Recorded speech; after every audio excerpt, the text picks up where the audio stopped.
გამარჯობა, მოგესალმებით, ეს არის ბოლოს სიტყვა, წერთ მორიგ ეპიზოდს, რომელიც ოდნავ განსხვავებული იქნება პრინციპში, იქიდან გამომდინარე, რომ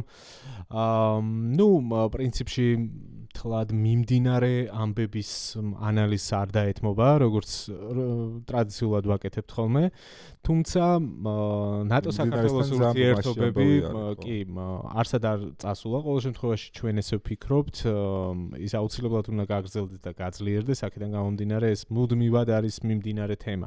ასეთ შეგვიძლია შევხედოთ.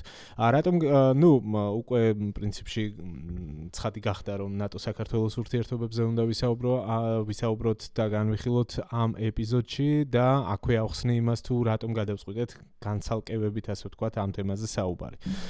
პირველ რიგში ამის მიზეზად ასე განვიხილეთ და შევთანხმდით რომ არის ის წუხილი რაც ჩვენ გაგვაჩნია რომ ზოგადად ბოლო პერიოდში არის ძალიან დიდი დეფიციტი შექმნილი ქართულ მედია ბაზარზე და არა მხოლოდ პრინციპში საქართველოს საკითხი რაღაცნაირად გვერდზე არის გადადებული და ნატო საქართველოს ურთიერთობები არის რაღაცნაირად ჩრდილში ეს თემა. თუმცა ამის მიუხედავად გრძელდება როგორც ჩანს. აი ამ საინფორმაციო შიმშილის ფონზე, ასე ვთქვათ, გამოჩნდა რამდენიმე საინტერესო ინტერვიუ რეგიონის კონტექსტში და მათ შორის საქართველოს კონტექსტში. სხვათა შორის თბილისი, ბრიუსელი მანდაც ის არის, მაგ ინტერვიუებშიც დაცული არის.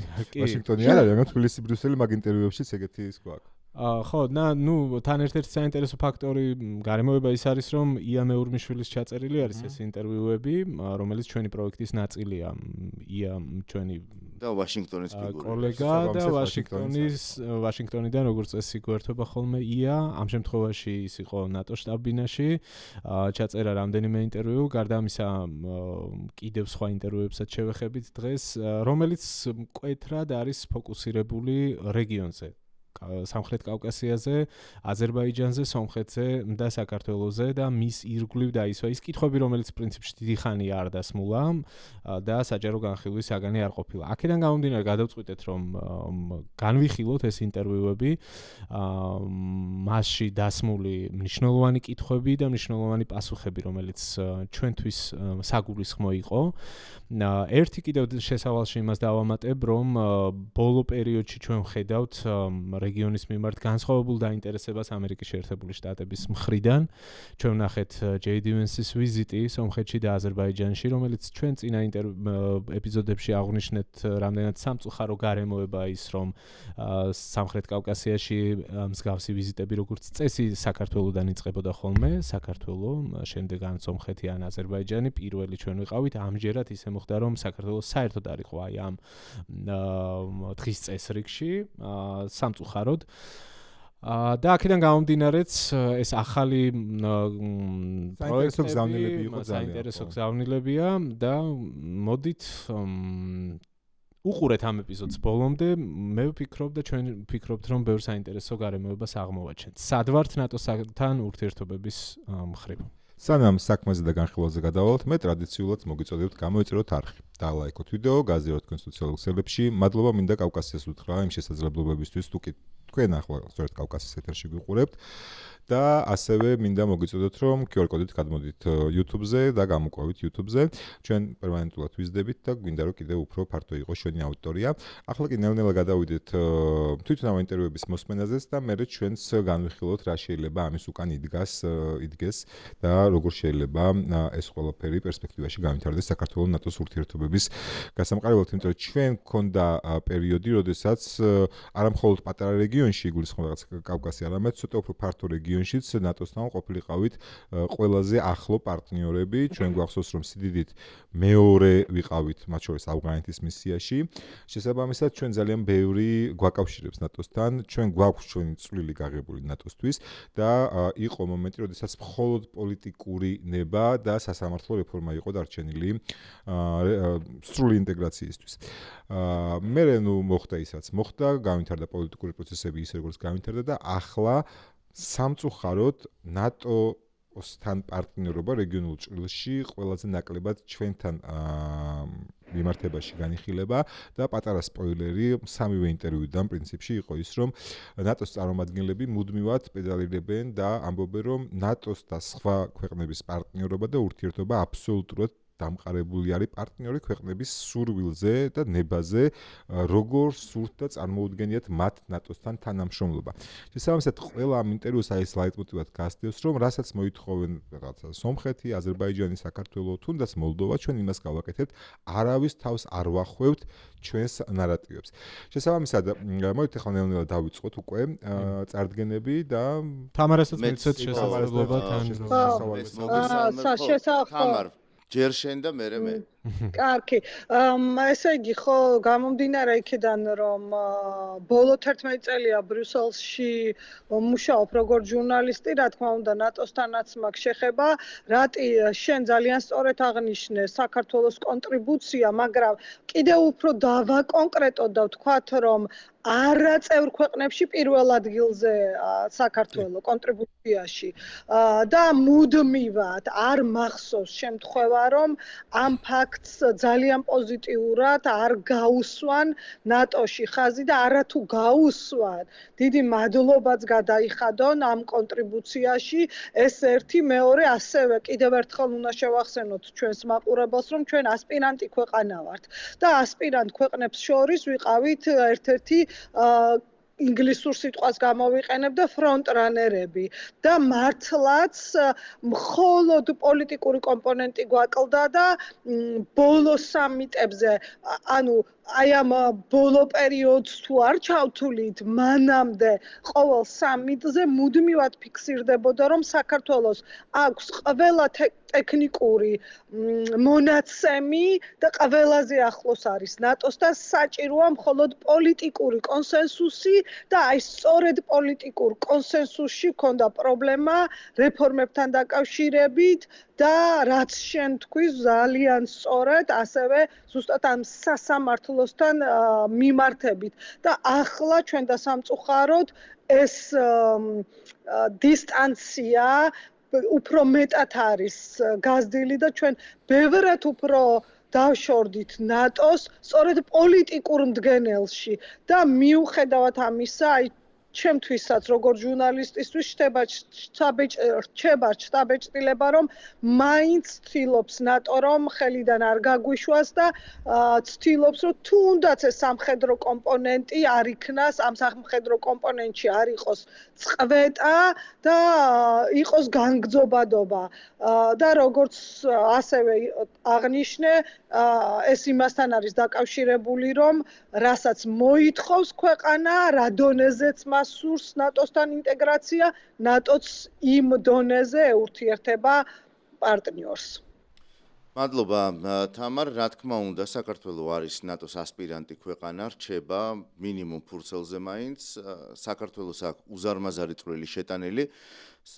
ქვეყანა მონაწილეობს ნატოს სამხედრო ოპერაციებში 1999 წლიდან და პირველი იყო კოსოვო, სხვათა შორის.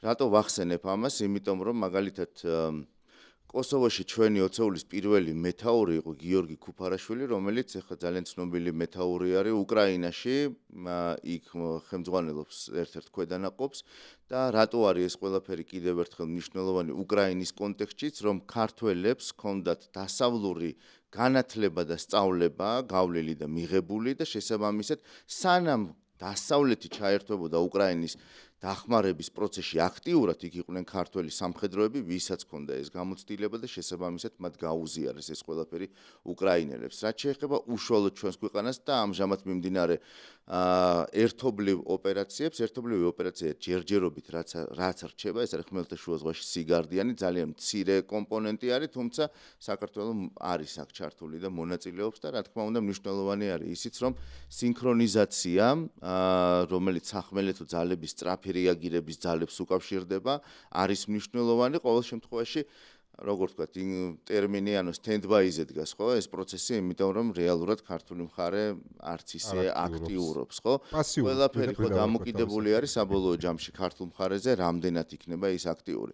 რატო? მაგალითად იგივე კოსოვო აღნიშნე მე და კოსოვოს შემდეგ იყო ავღანეთი, ნატოს ოპერაცია 11,000-ზე მეტ ჯარისკაცს აქვს ISAF-ის და post-ISAF-ის ოპერაციებში მონაწილეობა მიღებით. საკმაოდ სოლიდური რაოდენობა არის, საკმაოდ სოლიდური გამოცდილება არის დაგროვილი და რა თქმა უნდა ეს ყველაფერი პოლიტიკურ მდგენელში აისახა და იგივე მაგალითად ევროკავშირთან მიმართებით, მათ შორის ღრმა და ყოვლისმომცველი თავისუფალი ვაჭრობა, მათ შორის უვიზო მიმოსვლა და ასე შემდეგ არის ამ კაცების და ქალების, ვისაც უნიფორმები ეცვა და აცვია, მათ სისხლზე, მათ ოფლზე, მათ ჯაფაზე ავღანეთში და მათ გაღებულ წვრილზე, ხო, დამოკიდებული და მათზე არის ეს ყველაფერი, ეს მოგვიტანეს ამ ადამიანებმა. და აქვე დიდება მათ ხსოვნას ყველას. აუცილებლად ჩვენ გვაქვს, თქვენ აღნიშნეთ, რომ თქვენ აღნიშნეთ, რომ არაწევრ ქვეყნებში ჩვენ ვიყავთ პირველ ადგილზე და პირველ ადგილზე ვიყავით ჩვენი დაღუპულების მხრივაც ერთსულ მოსახლეზე ძალიან ბევრი 32 ადამიანი ყავს დაღუპული და ასობით დაჭრილ-დაშავებული. სხვათა შორის მე ვიყავი ერთ-ერთ დაშავებულთან თემო დადიანთან ერთად ბრიუსელში და გენერალური მდივანი, ნატოს გენერალური მდივანი წინა რასმუსენი შემოვიდა დაუგეგმავად ამ შეხვედრაზე და პირადად გადაუხადა მადლობა თემო დადიანს მისი სამსახურის, რომელმაც ორივე კიდური, ქვედა კიდური დაკარგა ჰელმანდის პროვინციაში სამსახურისას, ხო?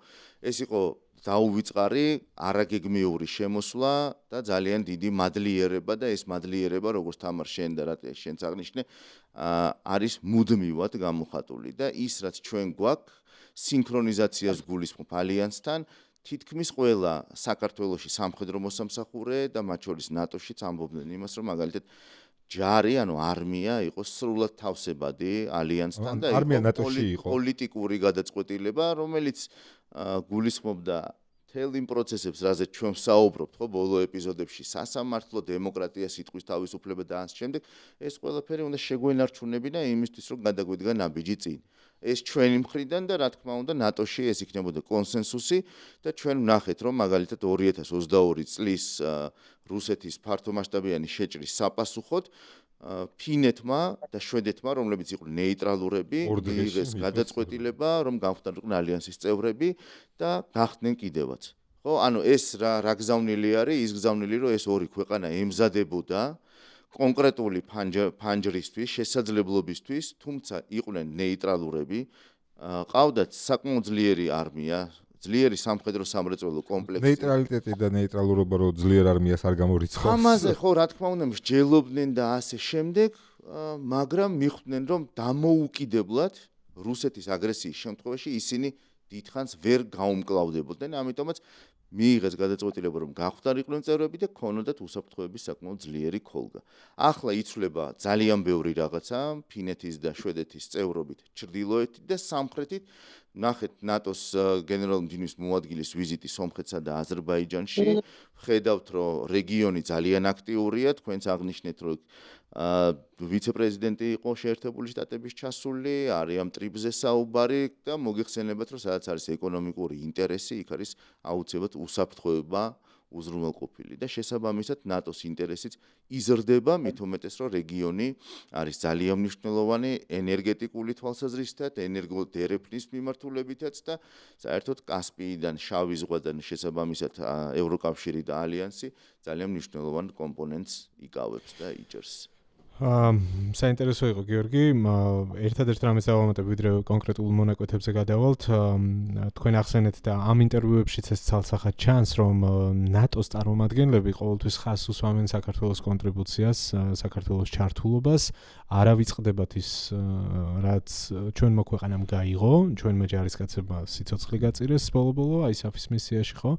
მაგრამ მე პატარა დეტალს დავამატებდი, რომ პოლიტიკური განცხადებების დონეზე ამის დეფიციტი იგრძნობა და მე ძალიან ყურში მომხვდა და ალბათ დარწმუნებული ვარ თქვენც, როდესაც დონალდ ტრამპი საუბრობდა რეგიონთან მიმართებით და ახსენა ავღანეთის საკითხი, იქ მან თქვა, რომ აზერბაიჯანი იყო ერთ-ერთი ბოლო ქვეყანა, რომელიც გამოვიდა ავღანეთიდან, მათი სამხედროები ბოლომდე ინარჩუნებდნენ პოზიციებს და იქ მსახურობდნენ თუმცა რაღაცნაირად გულზე მოხვდა ეს ამბავი რა, რომ ეცით რა, ჩვენი სამხედროებიც ბოლომდე იყვნენ იქ და მონაწილეობდნენ ამ პროცესში თავიდან ბოლომდე, ხო? მაგრამ აი ეს არის სწორედ რომ ამ პოლიტიკურ დღის წესრიგში იქ სადაც სხვა შორის ეს არ არის მხოლოდ ტრამპის ეს განცხადება ამ საკითხში. არა, ეგ მთლიანად ქართული მხარის ბრალია, ასე რომ ვთქვათ, იმიტომ რომ ასეთი ორმხრივი შეხვედრების დროს ეგრეთ წოდებული სასაუბრო მზადდება და სპიკერს უმზადებენ ამ კონკრეტულ ქვეყანასთან დაკავშირებით რა შეიძლება თქვას.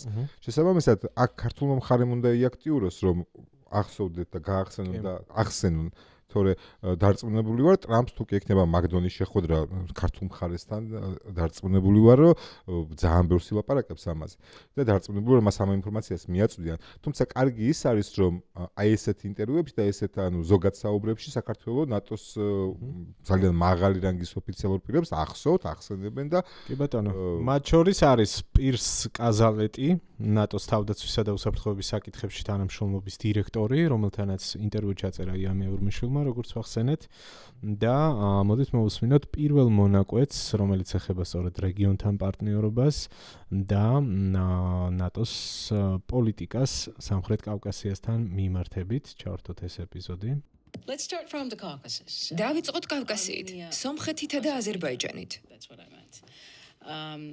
ბოლო რამდენიმე თვის განმავლობაში რეგიონს ნატოს გენერალური მდივნის მოადგილე ეწვია და ჩანს რომ ამ ორ ქვეყანასთან მიმართებით ახალი მომენტუმი გაჩნდა.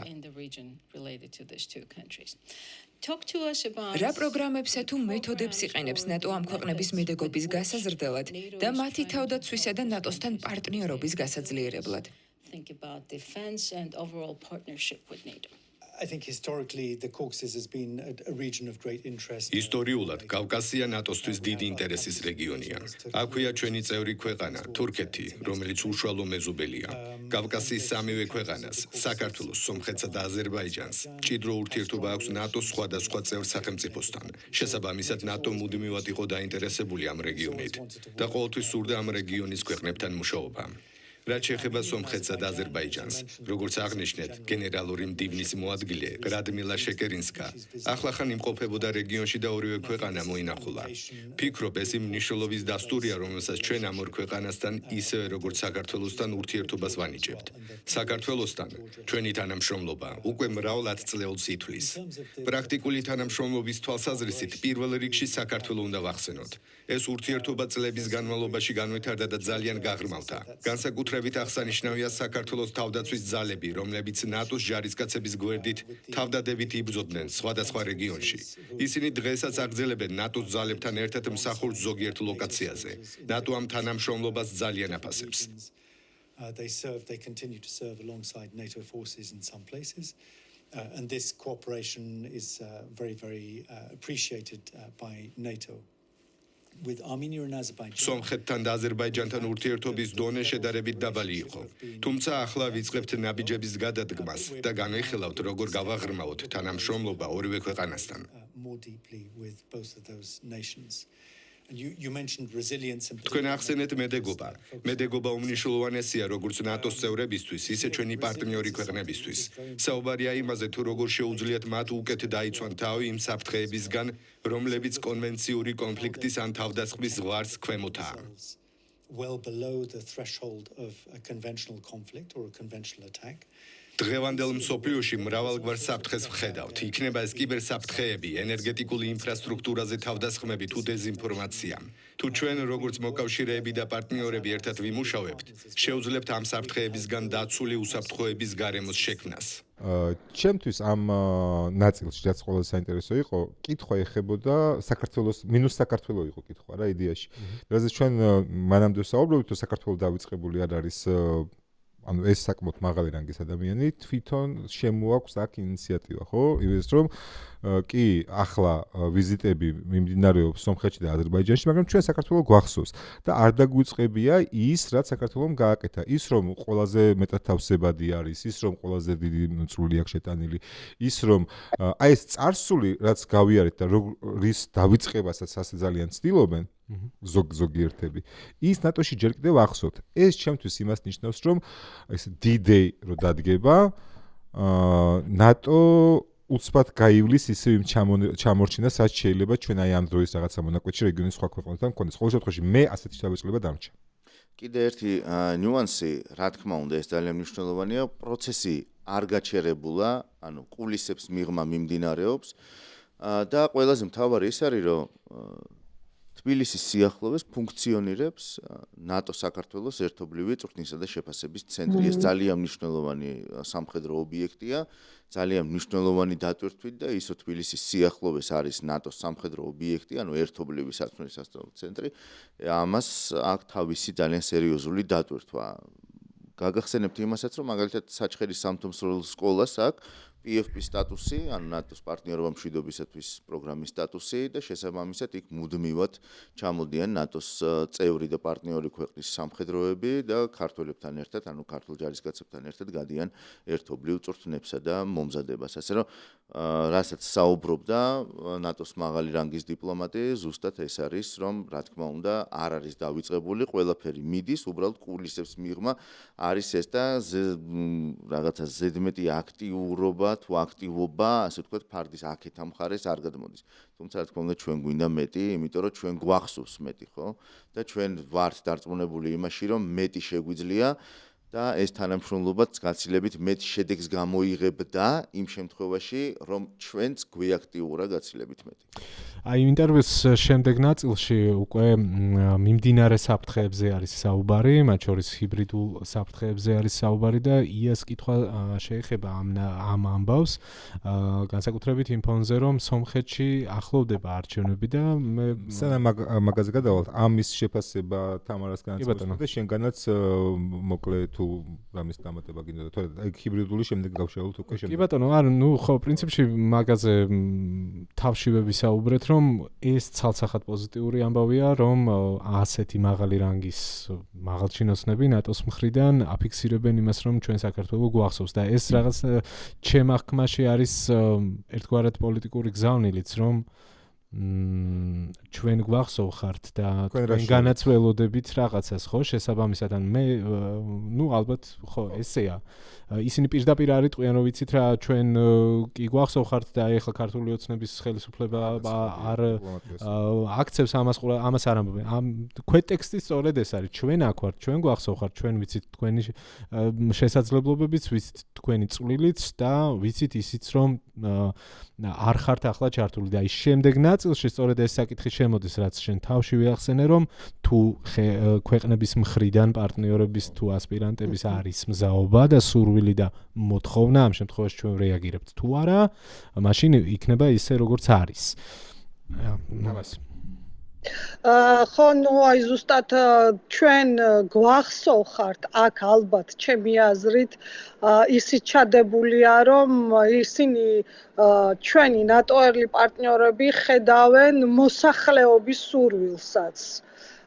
გარდა იმისა, რომ სამხედრო ნაწილში საქართველოს ყველაზე ასპირანტებს შორის ალბათ ყველაზე ახლოს იყო ნატოსთან, თანამშრომლობის კუთხითაც და აი კომუნიკაციის კუთხითაც სხვათა შორის, აი ბიჭებო თქვენს დამეთანხმებით, რომ ძალიან მჭიდრო კომუნიკაცია ჰქონდათ ყველა დონეზე, სამხედრო კომპონენტში, აი როგორც არა მხოლოდ პარტნიორებს, აი რაღაც მეგობრული ურთიერთობა იყო ამ ხრივ ნატოსა და საქართველოს შორის და ნატოს ხედავს იმასაც, რომ საქართველოს მოსახლეობის უმეტესობას სურს არა მხოლოდ ეს ევროინტეგრაცია, არამედ ევროატლანტიკური ინტეგრაცია.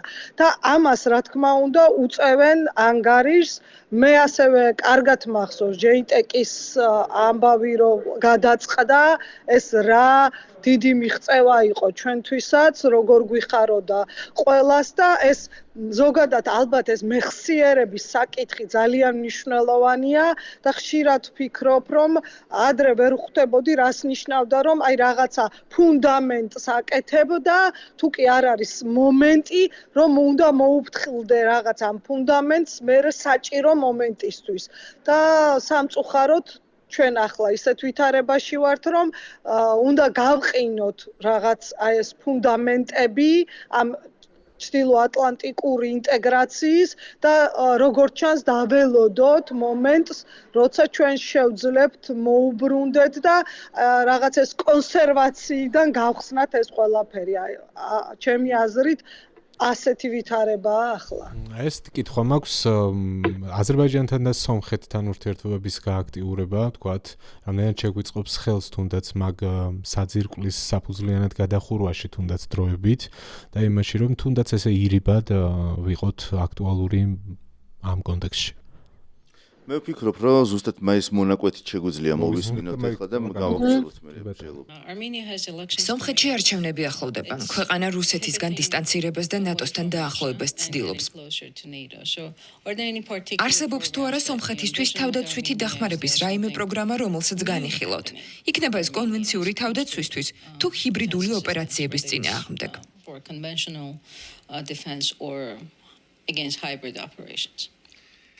I mean, there are a lot of possibilities for us to work with. სომხეთთან მუშაობის ბევრი შესაძლებლობა არსებობს. თუმცა თავიდანვე უნდა აღვნიშნო ერთი რამ. ნებისმიერი თანამშრომლობა პარტნიორ ქვეყანასთან უნდა ეფუძნებოდეს ინტერესთა თანაკვეთას. რა შედის ნატოს ინტერესებში და ამავდროულად რისი სურვილი აქვს საკუთრებულ პარტნიორ ქვეყანას. ჩვენ არავის ვაიძულებთ თანამშრომლობას და არც სომხეთია ამ მხრივ გამონაკლისი. სომეხ ოფიციალურ პირებთან რეგულარულად განვიხილავთ იმ სფეროებს, სადაც ერთობლივი მუშაობა შეგვიძლია. ამ ეტაპზე საკმაოდ კარგი თანამშრომლობა გვაქვს. მაგალითად, სამხედრო განათლების სფეროში. გვაქვს კარგად ჩამოყალიბებული პროგრამა სომხეთის თავდაცვის სამინისტროსთან და შეიარაღებულ ძალებთან. ასევე ვახორციელებთ პროგრამას მთლიანობის ასაგებად, რომელიც თავდაცვისა და უსაფრთხოების სექტორში ანტიკორუფციულ საკითხებსა და გამჭვირვალობაზეა ორიენტირებული. მომავალში სომხეთთან ამგვარი მიმართულებების კიდევ უფრო გაფართოება შეგვიძლია. თუ განიხილავთ კავკასიის ქვეყნებს შორის ერთობლივ თანამშრომლობას, თუ ეს ჯერ ნაადრევია. I would very much hope that we will be able to do more along those lines. ძალიან დიდი იმედი მაქვს, რომ ამ მიმართულებით მეტის გაკეთებას შევძლებთ. ბოლო წლებში კავკასიის მინიმუმ ორ ქვეყანას შორის გვქონდა სხვადასხვა ფორმატის თანამშრომლობა. გვაქვს სხვადასხვა პროექტი, მაგალითად პროგრამის მეცნიერება მშვიდობისა და უსაფრთხოებისთვის SPS-ის ფარგლებში, რომელიც ითვალისწინებს ერთობლივ კვლევით მუშაობას მოკავშირეებსა და პარტნიორებს შორის. აქ შესაძლებელია სხვადასხვა პარტნიორს შორის კოორდინაცია. საბოლოო ჯამში კავკასია გეოგრაფიულად მცირე რეგიონია და თუ მოვძებნით გზებს ამ ქვეყნების მეტად დასაახლოებლად, ეს შესანიშნავი იქნება. მომავალში საქართველოს შეიძლება ამ პროცესისთვის კარგი ადგილი გახდეს. კაი, შესანიშნავი, ძალიან კარგია. რატი, მე მგონი შენ გახსოვს კარგად კოალიციური ძალების ოპერაცია ერაყში, სახელწოდებით თავისუფლება ერაყს. ვასიტის პროვინციაში ვიყავით ყველაზე დიდი კონტინგენტით წარმოდგენილი და მაშინ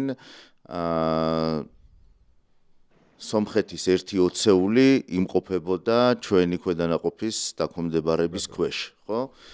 ზუსტად მახსოვს, მე მგონი მე-3 ბრიგადა იყო ჩვენი იქ ბრიგადების თემზე არ მახსოვს, მაგრამ მე გამბავი იქ ეს ძალიან საინტერესო პროვინცია იყო, ხო, ვასიტის პროვინცია, ერაყ-ირანის საზღვარზე და საკმაოდ კონტრაბანდას ვაკონტროლებთ ხო? კონტრაბანდა, იარაღის შემოტანა, ნარკოტიკების ვაჭრობა და საკმაოდ ცხელი იყო 2007-2008 წელი ჩვენთან რუსეთის შემოჭრამდე პერიოდს ვამბობ, ხო? და მან საქმე იმაში არის, რომ ზუსტად როდესაც დანაკარგზე ვსაუბრობთ, ბასათში იყო ქართული ყველაზე დიდი დანაკარგი მაშინაც. და ანუ იმის თქმა მინდოდა, რომ სომეხი ჯარისკაცები ცდილობდნენ პატარ-პატარა ქვედანაყოფებით ყოფილიყვნენ წარმოდგენილი სხვადასხვა ოპერაციებში, მათ შორის ერაყში და ჩვენ ვნახეთ მათი მოქმედებები და ასე შემდეგ. ყოველ შემთხვევაში სომხეთი ცდილობდა იმ პერიოდიდანვე, რომ სადღაც რაღაცა მეტი გამოცდილება მიიღო მიუხედავად იმისა, რომ იმ პერიოდში ცხადია გახდათ კოლექტიური უსაფრთხოების ხელშეკრულების წევრი, ანუ კუხოს წევრი და ახლაც რაღაც ფორმალურად რჩება. ხო, ასე რომ მნიშვნელოვანი არის ცხადია სომხეთის გააქტიურება ნატოსთან მიმართებით, ნატოს ოპერაციებში მონაწილეობა არ დაგვაუწყდეს ისიც, რომ სომხეთს აქვს თავისი კვოტები და აგზავნის თავის სამხედრო ოფიცრებს დასავლეთის სამხედრო სასწავლებლებში, ესეც ძალიან მნიშვნელოვანია. წვნებშიც იღებენ. წვნებშიც მონაწილეობენ და ასევე იქ ამჟამად მიმდინარეობს ძალიან სერიოზული რეფორმა უსაფრთხოების სექტორის და ალბათ ესეც იქნება მნიშვნელოვანწილად განმაპირობებელი იმისა, თუ Փაშინიანმა გაიმარჯვა არჩევნებზე, რომ სომხეთი თავის ვექტორს საგარეო პოლიტიკისა შეცვლის და მთლიანად გადაეწყობა დასავლურზე. ვნახოთ როგორ იქნება. რადგან არჩევნები ახსენეთ და კითხვაც მაგას ეხებოდა, რომ ხომ არ შეიძლება ვნახოთ რაიმე სახის ჩართულობა სომხეთის დასახმარებლად, მინდა შეგახსენოთ და ვინც არ იცის ინფორმაცია მაყურებელმა ასეთი რომ Փაშინიანმა მიმართა ევროკავშირს, ამ შემთხვევაში ევროკავშირზე იყო საუბარი, რომ შეუძლიათ თუ არა, როგორც მოლდოვის შემთხვევაში მოხდა, ყველას გვახსოვს ეს ამბავი, რამხელა რისკი არსებობდა რუსეთის გავლენის, თუმცა ბეწვისხიძე გაიარა მოლდოვამ ჯერ რეფერენდუმზე, შემდეგ არჩევნებზე, ხო? ორივე შემთხვევაში იყო ჩართულობა ევროკავშირის მხრიდან და მანდაც ჩვენ ვისაუბრეთ მაგ დროს, მაგ თემაზე, რომ ეს იყო იქიდან გამომდინარე სწორედ, რომ თავად მოლდოვის პრეზიდენტის და ხელისუფლების ნება არსებობდა დახმარების თვალსაზრისით და დახმარება როგორც გაირკვა იყო საკმაოდ პრაქტიკული.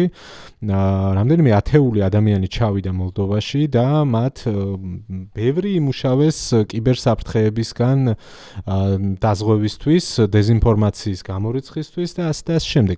ანალოგიური ინიციატივით ამჯერად Փაშინიანმა მიმართა და საინტერესოა როგორი იქნება რეაგირება, მაგრამ აქაც აქ ჩემთვის ერთგვარი სიურპრიზი იყო, რომ ნატოს თანაც, ევროკავშირთან გასაგებია და ვიცოდით ამის შესახებ.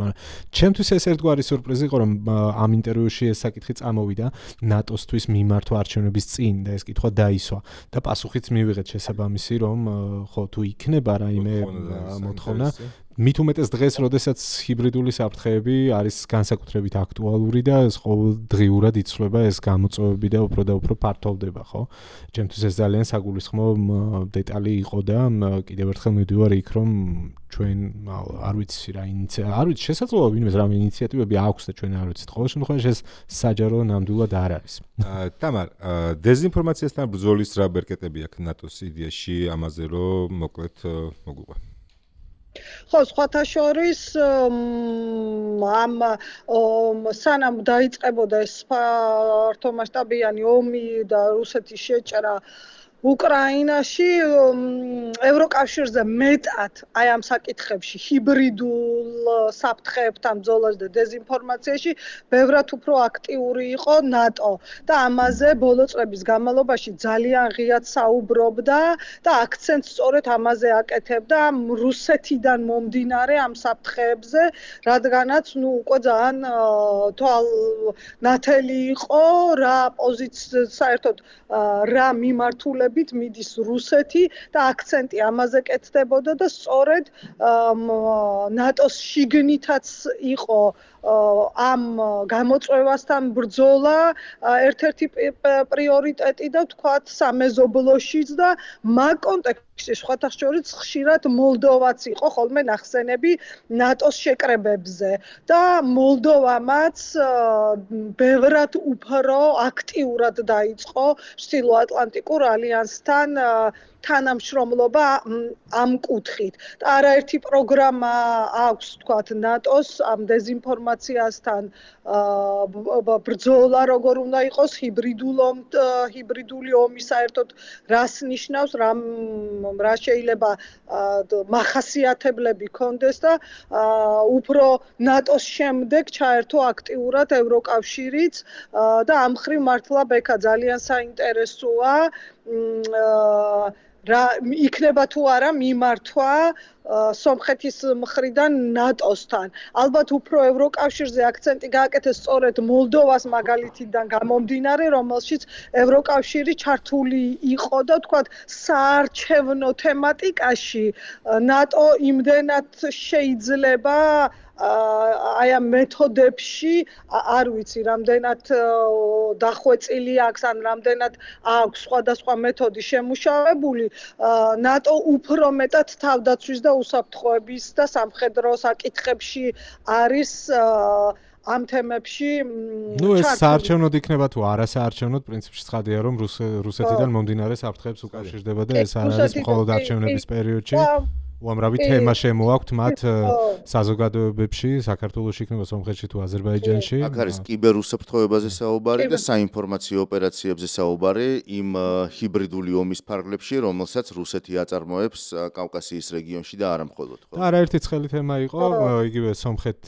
იგივე აზერბაიჯანთან დაკავშირებული ხო, გვახსოვს ბოლო დაძაბულობა, რომელიც ეხებოდა იქ დიასპორის წარმომადგენლების თემას, თუ არ ვცდები მსხვერპლიც იყო თუ სწორად მახსოვს და დიდი დაძაბულობა იყო იქ თვითმფრინავის საკითხი და ასე შემდეგ. კი ბატონო, მოდი შემდეგ ინტერვიუზე გადავიდეთ. შემდეგი არის ასევე ძალიან საინტერესო ფიგურა, ნატოს პარტნიორობისა და გლობალურ საქმეთა დირექტორი კრისტიან მეზაროში, ასეთი, რომელიც ასევე საუბრობს რეგიონთან მიმართებით და საუბრობს მათ შორის საქართველოს კონტექსტში. როდესაც ამ რეგიონზე ვსაუბრობთ, ბუნებრივია ვგულისხმობთ რუსულ გავლენას. იქნება ეს პოლიტიკური თუ ეკონომიკური გზებით, ენერგორესურსების ექსპორტით თუ ჰიბრიდული ოპერაციებით. როგორ ეხმარება ნატო სომხეთს, აზერბაიჯანსა და საქართველოს ჰიბრიდული ოპერაციების და დეзинფორმაციის მოგერიებაში? ამ რეგიონის სამივე პარტნიორს, ისევე როგორც თავად მოკავშირეებს, აქვთ რუსულ ჰიბრიდულ ოპერაციებთან ბრძოლის გამოცდილება. ჩვენს გენერალურ მდივანს არ უყვარს სიტყვა ჰიბრიდული, რადგან მისი აზრით ის სრულად ვერ ასახავს იმას, რაზეც სინამდვილეში ვსაუბრობთ. საბოტაჟი, მკვლელობები, არჩევნებში ჩარევაც კი, ეს ძალიან სერიოზული საკითხებია. თუ მათ უბრალოდ ჰიბრიდულს უწოდებთ, შეიძლება რაღაც რბილ და უწყინარ მოვლენად მოგვეჩვენოს. სინამდვილეში ეს არის რუსეთის მხრიდან განხორციელებული უმძიმესი ქმედებები, რომლებიც ემსახურება დემოკრატიის დაზიანებას და დემოკრატიულ გადაწყვეტილებებში ჩარევას. ხშირ შემთხვევაში კი უკრაინისთვის ჩვენი მხარდაჭერის შეფერხებას. ფიქრობ, მოკავშირეებისა და პარტნიორების მაგალითზე ვხედავთ, რომ პირიქით ეს ქმედებები მხოლოდ აძლიერებს უკრაინისადმი ჩვენს მხარდაჭერას და იმედია, ჩვენს დემოკრატიებსაც განამტკიცებს.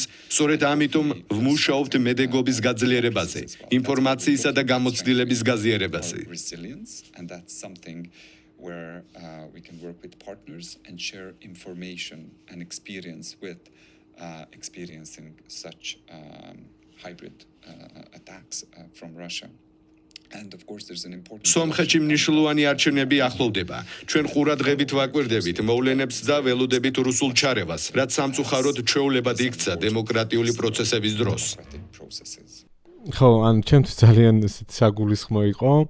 ბოლო ნაწილი განსაკუთრებით, სადაც ის ამბობდა, რომ უკვე არსებობს ამის გამოცდილება და მეტავრას გულისხმობდა ამის შესახებ. შეგიძლიათ თუ ამ დრომდე გვიყურებთ და საინტერესო დისკუსია თქვენთვის, მოგვეხმარეთ კომენტარებში დაწერეთ. მე რომ თქვა ვიღაცა იტყვის მე რომ იცი შვერენ და რაღაცა მარტოც უცხედა, ფაქტია, რომ აბსოლუტურად ცხადი ქვეტექსტებით ეს ხალხი ნატოს მაღალჩინოსნები საუბრობენ კავკასიაში არსებულ გამოცდილებაზე, რუსეთის მხრიდან მომდინარე ჰიბრიდულ საფრთხეებზე, რომელსაც მიაჩნიათ, რომ ჰიბრიდულიც კი არ უნდა ეწოდოს, იმიტომ რომ ფაქტობრივად ეს არის სამხედრო ოპერაციის ტოლფასი ქმედებები. იარაღს არისვრიან, მაგრამ ადამიანების ცნობიერების შეცვლაზე მუშაობა დღეს არანაკლებ დიდი გამოწვევა არის, რაც მერე აისახება პარტნიორების თანადგომაზე, რეგიონში პოლიტიკურ სტაბილურობას და ასე შემდეგ, მათ შორის უკრაინასთან მიმართებით, ხო?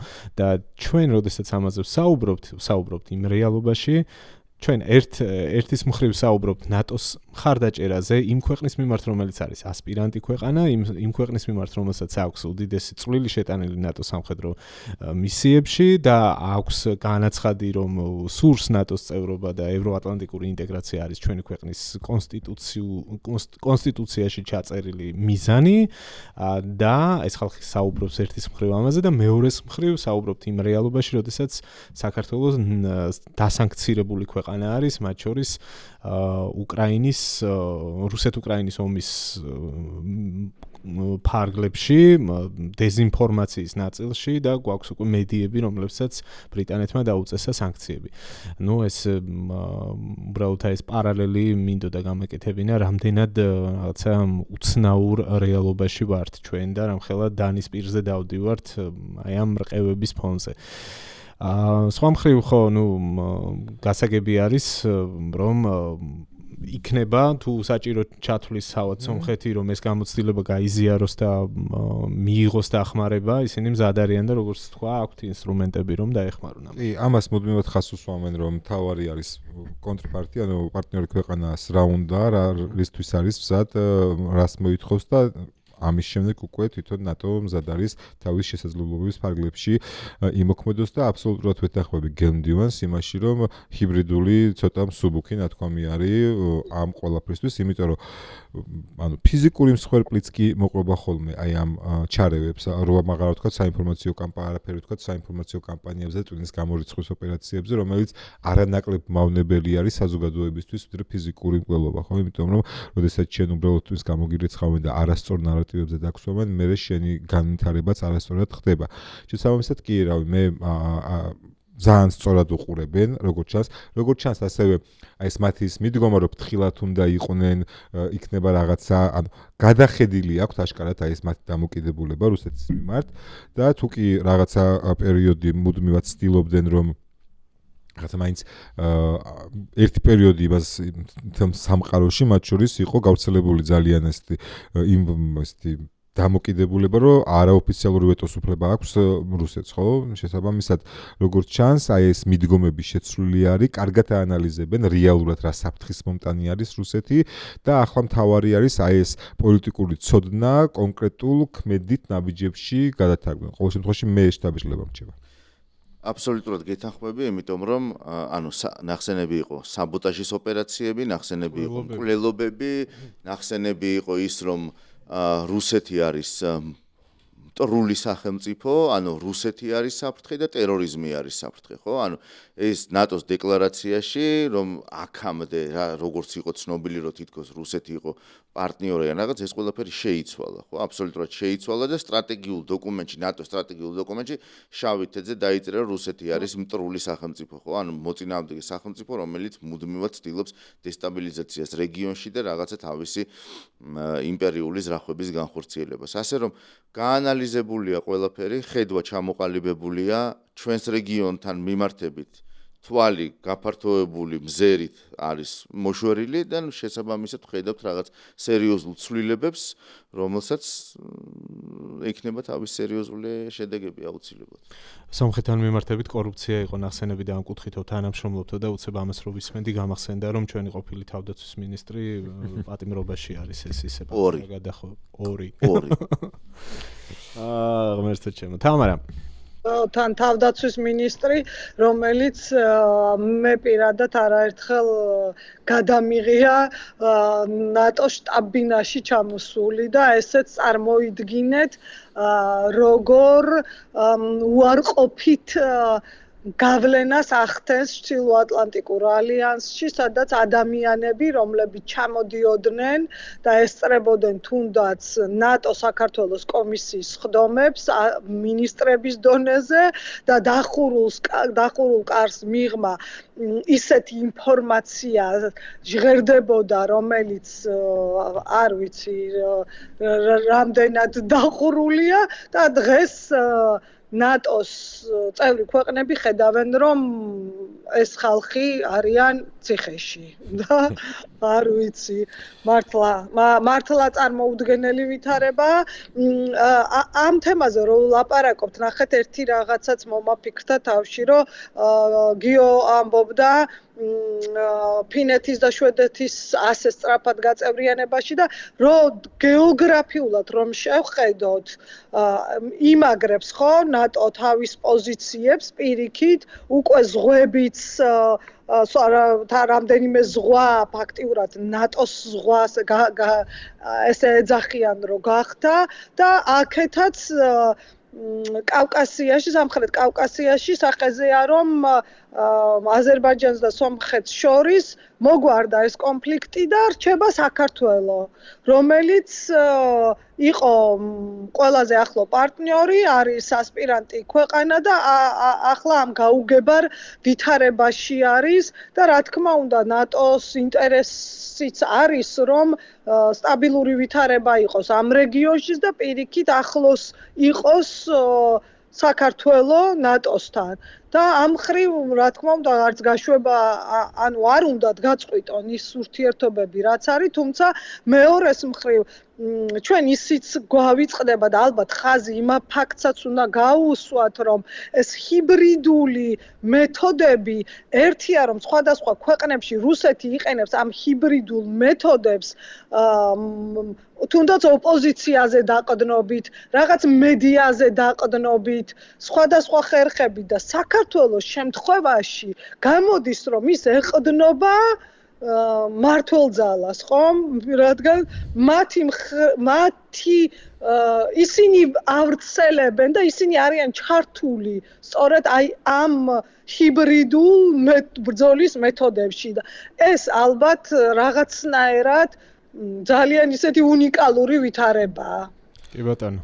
და სანამ ბექა ბოლო ნაწილს წარადგენს, აქვე პატარა სპოილერს გავაკეთებ, რომ ეს იქნება ყველაზე მტკივნეული საკითხი, რაც საქართველოს მოქალაქეებისთვის არის და ეხება 2008 წლის ბუქარესტის სამიტს და დაპირებას და ჩვენ არაერთხელ მოგვისმენია პრეტენზიები და მათ შორის საკმაოდ ვფიქრობ ობიექტურიც, რომ გასცა ნატომ დაპირება და მე რა ხდება და სწორედ აი ამ კითხვაზე ჟურნალისტიკის რესურსცენტრი უსვამს კითხვას საქართველოში ნატოს სამეკავშირე ოფისის წარმომადგენელს ბექა წარადგენს ახლა ამ ინტერვიუს მოვისმინოთ ვფიქრობ საკმაოდ საინტერესო და ნიშნულობრივი პასუხია. ალექსანდრ ვინნიკოვი ნატოს სამოკავშირეო ოფისის ხელმძღვანელი საქართველოში. თქვენ ახსენეთ 2008 წელი. საქართველოს წევრობის დაპირება მისცეს, თუმცა თითქმის 200 წლეულის შემდეგ პროცესი შეფერხებულია. როგორ უხსნით ამას ქართულ პარტნიორებსა და მოქალაქეებს? რა უნდა შეიცვალოს წინსვლისთვის და რამდენად ღია კარი დღეს? As we have already discussed, a broad range of cooperation has developed. 2008 წლის შემდეგ ნატო საქართველოს თანამშრომლობა ძალიან გაფართოვდა და მთელი ეს მუშაობა მიმართულია იქითკენ, რომ საქართველო დაუახლოვდეს ნატოს წევრობის მოთხოვნებს. წევრობისკენ მიმავალი გზა კომპლექსური პოლიტიკური პროცესია, თუმცა ნატოს მხარდაჭერა არასდროს შერყეულა. ალიანსი მუდმივად ადასტურებს საქართველოს უფლებას გახდეს წევრი. ბუქარესტის სამიტის გადაწყვეტილება ძალაში რჩება. ქართველმა ხალხმა მკაფიოდ განაცხადა, რომ სურს დემოკრატიული და კეთილდღეობის მომტანი მომავალი ევროპულ და ევროატლანტიკურ ოჯახში, რაც კონსტიტუციაშიცაა ასახული. რაც შეეხება ღია კარის პოლიტიკას, ის ჩაწერილია ნატოს ფუძემდებლური ვაშინგტონის ხელშეკრულების მიათე მუხლში. ამ პოლიტიკის ქმედითობა ახლახან ფინეთისა და შვედეთის გაწევრიანებითაც დადასტურდა. ამავდროულად მნიშვნელოვანია ხაზგასმა, რომ წევრობის გზა მოითხოვს მთლიან სახელმწიფოებრივ მიდგომას. ნატოში მხოლოდ თავდაცვის სამინისტრო კი არა, მთელი ქვეყანა წევრიანდება. სწორედ ამიტომ მოკავშირეები ხაზს უსვამენ დემოკრატიული რეფორმების მნიშვნელობას. დემოკრატიული ინსტიტუტების ფუნქციონირება, კანონის უზენაესობა და ადამიანის უფლებები ისეთივე კრიტიკულია, როგორც სამხედრო რეფორმები. საბოლოო ჯამში მოწვევა არის პოლიტიკური გადაწყვეტილება, რომელიც კონსენსუსით მიიღება. ამისთვის კი აუცილებელია, რომ საქართველო მზად იყოს იმ მომენტისთვის, როდესაც შესაძლებლობის ფანჯარა გაიღება. ჩვენ მოვუწოდებთ საქართველოს დაუბრუნდეს რეფორმების განხორციელების იმ მაღალ ტემპს, რომელიც ქვეყანას ადრე ჰქონდა. And NATO has been consistently supporting that process and encourages Georgia to revert to the high tempo of reform implementation that the country used to have. რა შეიძლება ითქვას? ალბათ ზუსტად ის, რაზეც საუბრობთ ჩვენ პოდკასტებში მუდმივად და რაღაცნაირად ლეიტმოტივით გასდევს, ხო? ჩვენ საუბრებს, რომ ეს არის რეფორმები, ეს არის დემოკრატია, ეს არის აი ამ სიტყვის თავისუფლების გამოხატვის, სასამართლოს დამოუკიდებლობის და ასე შემდეგ დაცვა და მიკროფონი. ზუსტად ეს არის, რასაც გთხოვს ევროკავშირი, რასაც გთხოვს ნატო, გთხოვდა და გთხოვს და სინქრონიზაცია არის, ხო? ნატოს და ევროკავშირის მოთხოვნებში ამ მიმართებით და შესაბამისად ეს ყველაფერი ნათელია აბსოლუტურად. მე ერთი რაღაცა მინდა გავიხსენოთ, თქვენც გაგახსენოთ და ჩვენს მაყურებელსაც გავახსენოთ. რახან კოსოვო ვახსენეთ და ეს იყო 1999 წელი, შეგახსენებთ, რომ იმ პერიოდში საკმაოდ მძიმე ვითარება იყო საქართველოში, არა შუქი, არა ცხელი წყალი, არა გათბობა, ხელფასები გვიანდებოდა და ასე შემდეგ.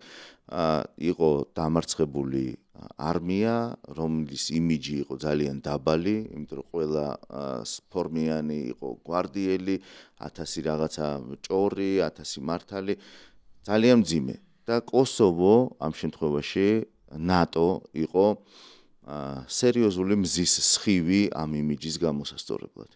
და მართლა საკუთარ თავში მეტი დარწმუნების მომცემი, რადგანაც პირველი ოცეული, რომელიც გაიგზავნა კოსოვოში სოფელ მამუშაში 34 კაცის შემადგენლობით, ჩამოვიდა ძალიან დიდი მადლობებით. ამ მადლობას არავინ არ ეუბნებოდა მათ.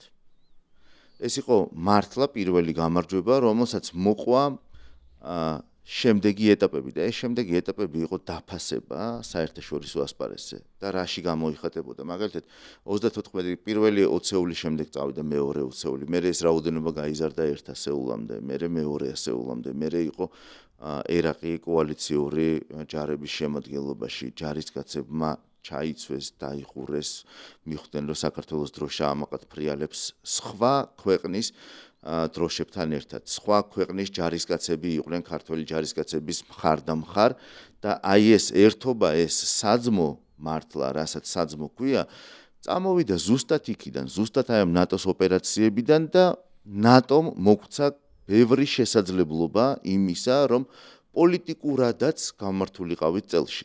რა თქმა უნდა 2008 წლის ბუქარესტის ჩანაწერი იყო ძალიან მნიშვნელოვანი და ძალიან მძიმე ის რა შედეგიც მოყვა უხერხემლო პოლიტიკური ლიდერების გადაწყვეტილებებს, ხო? მაქსიმალურად ლაკონურად რო ჩამოვაყალიბო ეს ყველაფერი.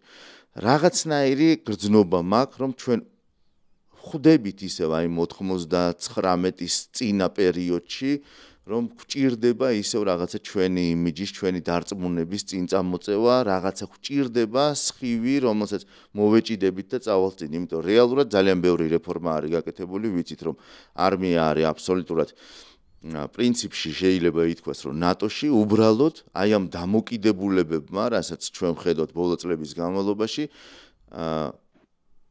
გააკეთა ის, რომ ბევრი ადამიანი წავიდა შეიარაღებული ძალებიდან, ბევრმა ოფიცერმა დატოვა, თუმცა გარკვეული ინსტიტუციური მახსოვრობა ჯერ კიდევ ჩვენ გაგვაჩნია და შეიძლება ამის ძალიან ეფექტურად გამოყენება, ამაზე დაშენება და ეფექტურად სვლა ისევ და ისევ იმ მიზნისკენ, რაც ჩვენს კონსტიტუციაშია გაწეული და სინამდვილეში რაც გვინდა სუყველას. ეს არის რა? ეს არის თითოეული მოქალაქის უსაფრთხოება იყოს დაცული, გადაადგილების ფუნდამენტური უფლება იყოს დაცული, თავისუფლება სიტყვის იყოს დაცული და რა თქმა უნდა ეს ყველაფერი მოიტანს თითოეულ მოქალაქეზე დოულაც, ხო? აქ შეიძლება ვიღაცამ თქვას, რომ ეს უბრალოდ ლიტონის სიტყვებია და საქართველოს მაინც არავინ არ მიიღებს ნატოში, ისეთი გეოგრაფიული მდებარეობა გვაქვს, რომ ეს რაღაცა გამორიცხულია, თუმცა კიდევ ერთხელ რა, ჩვენ გვაქვს ძალიან ცხადი და ძალიან კარგი მაგალითი, სადაც ორჯერ და მეტჯერ დიდი სასაზღვრო შეხება გაუჩნდა ნატოს რუსეთთან, ვიდრე საქართველოს შემთხვევაში ექნებოდა. ფინეთს გულისხმობ ცხადია.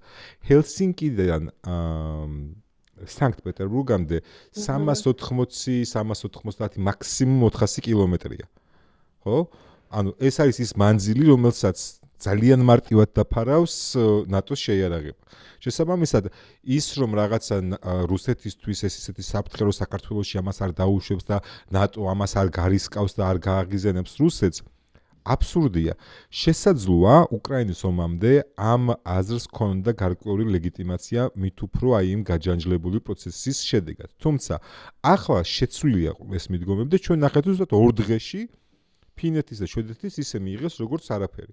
შესაბამისად, იმიტომ რომ მათის პოლიტიკური პრობლემები არ ჰქონდათ, რაც მათ ტექნიკურ სამართლებრივი აბსოლუტური ინტეგრაცია ჰქონდათ, აბსოლუტური თანხმობა, უბრალოდ იყო პოლიტიკური გადაწყვეტილება ერთის მხრივ ფინეთის და მეორეს მხრივ შვედეთის და მესამეს მხრივ ნატოსი, რომ მათ არ სურდათ ალიანსის წევრობა. როგორც კი მოუნდათ, მაშინვე უპრობლემოდ მიიღეს. შესაბამისად, ჩვენ სწორედ ასე უნდა ვიყოთ მზად და ასე უნდა ვიყოთ თავსებადი ნატოსთან და დარწმუნებული ვარ, ეს შესაძლებლობის ფანჯარა, როცა იქნება აუცილებლად გაიხსნება. ერთი ფაქტია, რომ თავდაცვის ბიუჯეტი მცირდება ჩვენ ქვეყანაში და გამოწვევები მხოლოდ და მხოლოდ იზრდება გლობალურად და რეგიონშიც. ეცით რა, რო გისმენდით ახლა ორივეს, გიორგიმ რომ გაიხსენა მთელი ეს პრეისტორია, საიდან დაიწყო ეს ნათელი სხივი, საიდან შემოვიდა და რამხელა ეფექტი იქონია ამან როგორც თავდაცვის ძალების განვითარებაზე, ასევე პოლიტიკურად რამხელა ეფექტი მოიტანა დადებითი, ხო? თავში მიტრიალებს ამას რას უპირისპირებს რუსული პროპაგანდა. ამას მაგალითად უპირისპირებს იმას, რომ თითქოს ჩვენ ძალიან ცუდად ჟღერს რაღაცნაირად ვეცდები, რომ თქვა კორექტულად, რომ მიყავდათ აქედან ორ ლარად ჯარისკაცები და იქ ხოცავდნენ. ეს არის ჩვენი რეალობა და ახლა მივალ იქამდე რაზეც დავიწყეთ საუბარი, რომ აი ამ ყველაფერს, რასაც ჩვენ აღვიქვამთ როგორც სიკეთეებს, როგორც მიღწევას, როგორც განვითარების შესაძლებლობას, თავდაცვის უნარიანობის გაუმჯობესების შესაძლებლობას მით უმეტეს იმ ფონზე, რომ ოკუპაციის ქვეშ ვართ, რუსული პროპაგანდა აბსოლუტურად საპირისპირო დატრიალებს და სწორედაც აი ამ ჰიბრიდული მეთოდებით ხალხს აჯერებს, რომ ეს განსხვავებული რამეა და ჩვენ ეს საერთოდაც არ გვჭირდება და ომში გვითრევენ აი ამ გზებით, ხო, თუნდაც აქამდე მიდის საბოლოოდ დღეს ამ რეალობაში ვართ და მე მრჩება შტაბეჭდილება, როდესაც განსაკუთრებით აი ამ ინტერვიუებს მოусმინეთ და ეს სულ ახალი განცხადებები არის, რომ პრინციპში პოულობ პასუხს, რატომ ამბობენ ეს ადამიანები ორ წინადადებაში სამჯერ, რომ ეს ყველაფერი არის ნებაყოფლობითი ამბავი და ჩვენ ძალით კი არ გეკაჩებით თქვენ, ჩვენ ღია ვართ და ამას ამბობდა ნატოს სამოუკავშირო ოფისის ხელმძღვანელიც, რომ ჩვენი კარი ისევ ღიაა, ჩვენი შეთავაზება ისევ ძალაშია, და ამ თუმცა შემდეგ არის მთელი რიგი ჩამონათვალი პოლიტიკური სწორედ საკითხების და არა სამხედრო საკითხების, ხო? ამიტომ ისინი ცდილობენ ეს გამოცდილება გაიაზრეს, ისინი თავად არიან იმ პოზიციაში, რომ უნდა დაუპირისპირდნენ რუსეთის ცრუ ნარატივებს და პროპაგანდას და აქედან გამომდინარე გადაზღვევისთვის ისინი აღარ ამბობენ, რომ აი ჩვენი მოწოდებაა, რომ საქართველოს არა, ამას აღარ ამბობენ. შეგნებულად ჩემი აზრით და ძალიან გასაგები არის ეს მომენტი. უბრალოდ თუ ჩვენ რაღაცა მცირე თუნდაც აუდიტორიამდე მივიტანთ ამ განხილვას და ამ ინტერვიუებს თუნდაც და სწორ კონტექსტში დავანახებთ საზოგადოებას, ჩვენი მცდელობა ყოველ შემთხვევაში ასეთი, ალბათ ეს ყველაფერი უნდა გავითვალისწინოთ და ეს არ არის რაღაც ძველი ამბების თაროდან ჩამოღება და ახლა განხილვა. ძალიან ახლო წარსულში ხდებოდა ეს ყველაფერი, გუშინ ხდებოდა ის, რომ საქართველოში დამოუკიდებლობის დღეს აქ იყო ევროკავშირის კოლოფი აღლუმებზე, ხო? ნატო, ამერიკის შეერთებული შტატების სარდლობა და მთელი ამბავი და უცებ მოხდა ისე, რომ აღარ ეს და აქედან დაიწყო მთელი უკუსვლა. თამარ, შენი ბოლოს სიტყვა და ნელ-ნელა გავიდეთ ბოლოში. ზოგადად უნდა გვახსოვდეს, რომ ნატო არა მხოლოდ სამხედრო ორგანიზაცია, არამედ სამხედრო პოლიტიკური ორგანიზაციაა და ძალიან ბუნებრივია ფასეულობებზე, ანუ ეს ქვეყნები გარდა ამ თავდაცვის და უსაფრთხოების ფასეულობებით არიან გაერთიანებული და ეს ფასეულობები არის ის დემოკრატიული სამყაროს ფასეულობები, რაც ალბათ ჩვენს ყველა მოქალაქეს სურს, ხო, არავინ იტყვის, რომ მე არ მინდა სიტყვის თავისუფლება, მე არ მინდა ადამიანის უფლებები იყოს დაცული, მე არ მინდა გამოხატვის თავისუფლება მქონდეს, არ მინდა დემოკრატიული რეფორმები გატარდეს, იყოს სამართლიანი სასამართლო. სინამდვილეში ეს რომ გავფილტროთ თუნდაც ყველანაირი დეზინფორმაცია, ნებისმიერი ადამიანი დაგვეთანხმება, რომ სწორედ ეს უნდა მათაც უნდათ ეს ყველა ბენეფიტი, რაც დემოკრატიულ სამყაროშია. და უბრალოდ ადამიანებამდე უნდა მივიტანოთ ინფორმაცია, რომ არაფერს განსაკუთრებულს ჩვენგან არათუ ითხოვენ, უბრალოდ თუ კი გვინდა ამ კლუბების წევრები გავხდეთ, ჩვენც უნდა ვიყოთ, უნდა ვაკმაყოფილებდეთ ელემენტარულ მოთხოვნებს და ეს მოთხოვნები პირიქით ჩვენთვის არის საკეთილდღეო.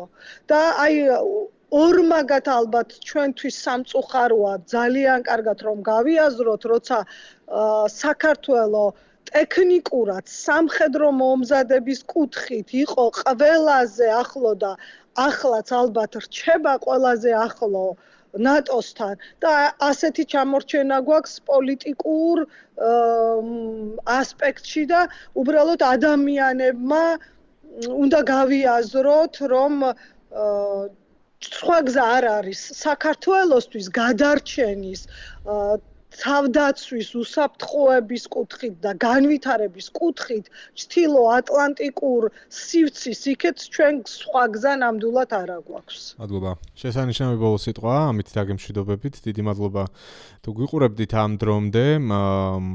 ალბათ საინტერესო იყო თქვენთვის და იმიტომ შემორჩით ამ დრომდე და თუ არ გაქვთ არხი გამოწერილი, აუცილებლად გამოიწერეთ, იმიტომ რომ ეს ჩვენი მიზანია, რომ გავზარდოთ აუდიტორია და სწორედ ასეთ თემებზე დისკუსია იყოს ხელმისაწვდომი თქვენთვის. ურჩიეთ სხვებსაც, გამოიწერეთ ბოლო სიტყვა და დაელოდეთ აუცილებლად შემდეგ ეპიზოდს. ნახვამდის. ნახვამდის.